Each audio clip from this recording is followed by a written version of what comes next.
bonjour, bonsoir partout dans le monde où vous nous suivez en direct. Je réponds au nom de frère Marc Tchakali. Je suis parmi les membres du communauté de guetteurs ici à Kampala. Nous disons encore une fois merci pour la grâce que Dieu nous a offert cet après-midi d'être dans sa présence.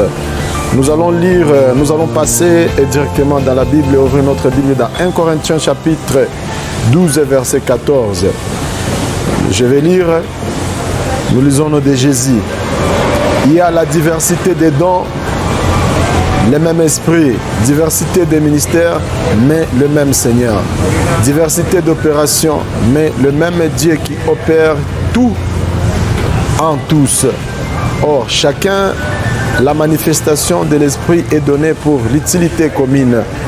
En effet, à l'un est donné par l'esprit de la parole de la sagesse, à un autre la foi par le même esprit, à un autre les dons de guérison par le même esprit, à un autre les dons d'opération des miracles, à une autre la prophétie, à un autre le discernement des esprits, à un autre la diversité des langues, à un autre l'interprétation des langues.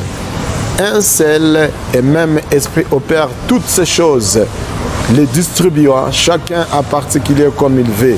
Car comme le corps est un et a plusieurs membres, et comme tous les membres du corps, malgré leur nombre, ne forment qu'un seul corps, ainsi en est-il de Christ. Amen. Nous parlons un peu ici le prophète et la prophétie. Nous voyons dans ce monde que nous sommes en train de vivre pour le moment, nous avons trop de confusion à propos du nom ou du ministère de la prophétie.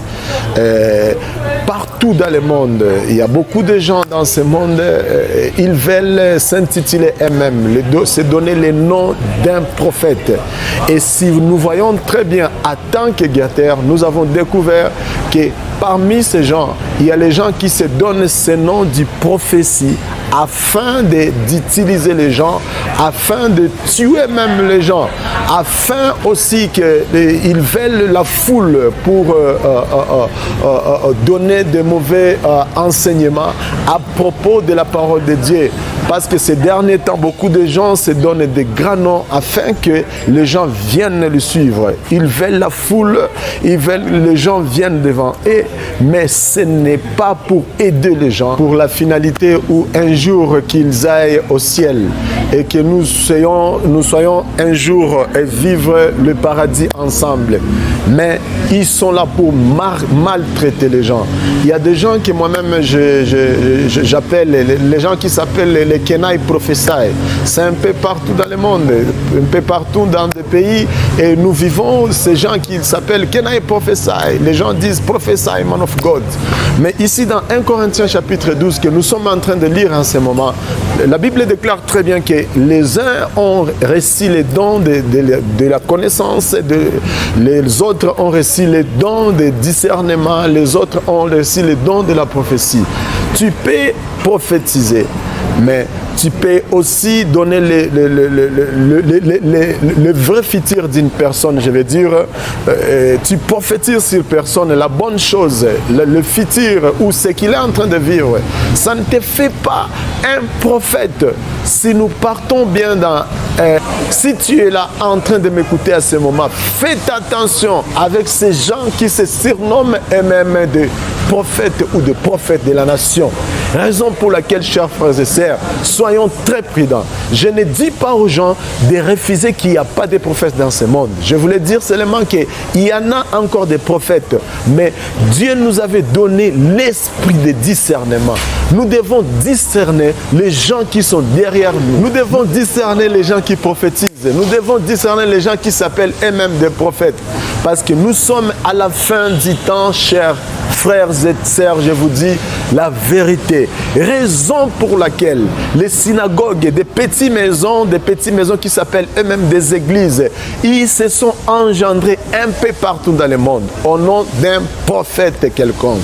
Chers frères et sœurs, c'est la parole de Dieu qui vivifie et qui édifie notre vie. Ne suivez pas les mouvements. Lis la parole de Dieu, assieds-toi et dis à Dieu de te montrer ou de te dire la bonne personne qui pourrait être devant toi comme un serviteur de Dieu, un leader, un mentor qui pourrait t'aider dans la vie. Alléluia, alléluia, alléluia. Soyons très prudents. Nous sommes des guetteurs ici à Kampala. Nous sommes en train de propager la parole de Dieu un peu partout dans des quartiers, dans des avenues, dans des universités pour montrer et dire aux gens et de les enseigner du vrai et du faux prophète.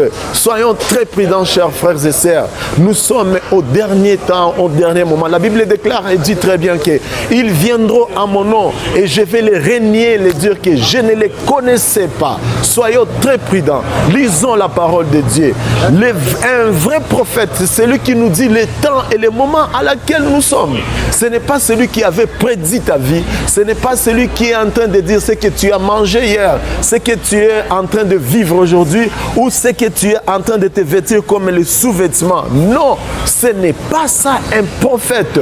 Un prophète, c'est celui qui te parle et qui t'enseigne la vraie parole de Dieu afin que tu saches très bien que nous avons un Dieu qui est au ciel et à laquelle nous devons vivre la vie de sainteté afin qu'un jour, nous aussi, nous soyons au ciel comme notre Père. Et la raison pour laquelle tu vas voir tous ces gens, ils finissent par « Oh, dans votre maison, il y a un serpent. J'ai vu, Dieu m'a montré que dans votre chaînette, c'est le serpent. Et quoi que ce soit dans votre maison, dans votre bureau, on est en train de vous combattre. Mais à la fin des choses, ils vont arriver, oh, donnez 5 000 $, 3 000 $ pour votre délivrance. » Chers frères et sœurs, faisons attention à ces gens qui se prétendent être des prophètes. Au dernier moment, nous aurons trop de confusion. Que Dieu nous donne l'esprit de discernement afin que nous ne soyons pas entrés dans la confusion. Que Dieu vous bénisse encore une fois. Merci, chers frères et sœurs, pour les quelques minutes que nous venons de partager. Soyons très, très, très prudents. Que les vents ne nous emportent pas. Ce n'est pas celui qui peut venir et dire qu'il est prophète et qu'il est qui que soit et il va t'envahir et vous allez dans son église. Ayons l'esprit de discernement. Et le discernement vient en lisant la parole de Dieu. Comme guetteurs ici à Kampala, nous enseignons les gens comment lire la parole de Dieu afin que nous ne soyons pas trompés par qui que ce soit. Merci beaucoup, merci beaucoup. Partout dans le monde, les guetteurs qui sont en train de nous suivre, que notre Dieu vous bénisse abondamment. Dans le nom puissant Jésus-Christ de Nazareth. Amen. Amen.